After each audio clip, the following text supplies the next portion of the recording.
Pirmasis ketvirtis viršutiniame kairiajame kampe nuolat rodo mašinos siluetą ir pagrindinius darbo parametrus kartu. Pradedant nuo priekio matysite esamą pjaunamosios aukštį ir dabartinį nustatytą tašką, navigacijos būseną, diferencialo blokiruotės būseną, rotoriaus greitį, kūlimo tarpo dydį, ventiliatoriaus greitį, viršutinių ir apatinių sietų padėtį, grūdų bunkerio lygį, variklio apkrovą ir dabartinį iškrovimo greitį.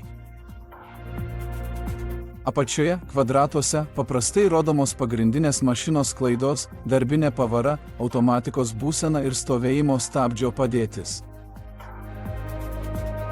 Paspaudus ant šio ketvirčio, greitoji nuoroda jūs tiesiogiai nukreips į mašinos nustatymų meniu, kuriame kiekvieną parametrą galite nustatyti atskirai.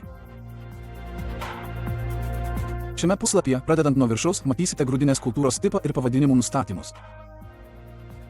Ieškokite vaizdo pamokos apie mašinos nustatymus, kad sužinotumėte, kaip pakeisti šios parametrus ir tinkamai nustatyti savo idealų variantą. Toliau rasite nustatymų laukelius rotoriaus greičiui, kūlimo tarpui, ventiliatoriaus greičiui bei viršutinių ir apatinių sietų padėčiai. Nustatymus galite reguliuoti tiesiogiai per jutiklinį ekraną, paspausdami norimą parametrą ir įvesdami reikiamus nustatymus per klaviatūros meniu.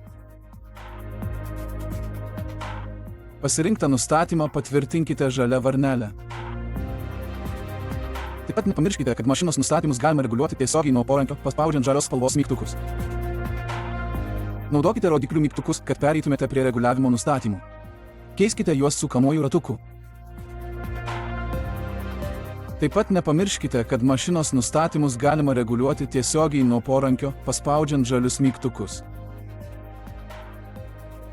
Dešinėje šio ketvirčio pusėje matysite specialias piktogramas, kurios nuves jūs prie derliaus parametrų arba javų rūšių nustatymų.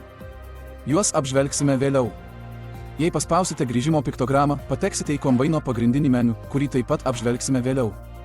Norėdami grįžti į terminalo pagrindinį meniu, paspauskite namų mygtuką terminalo klaviatūroje.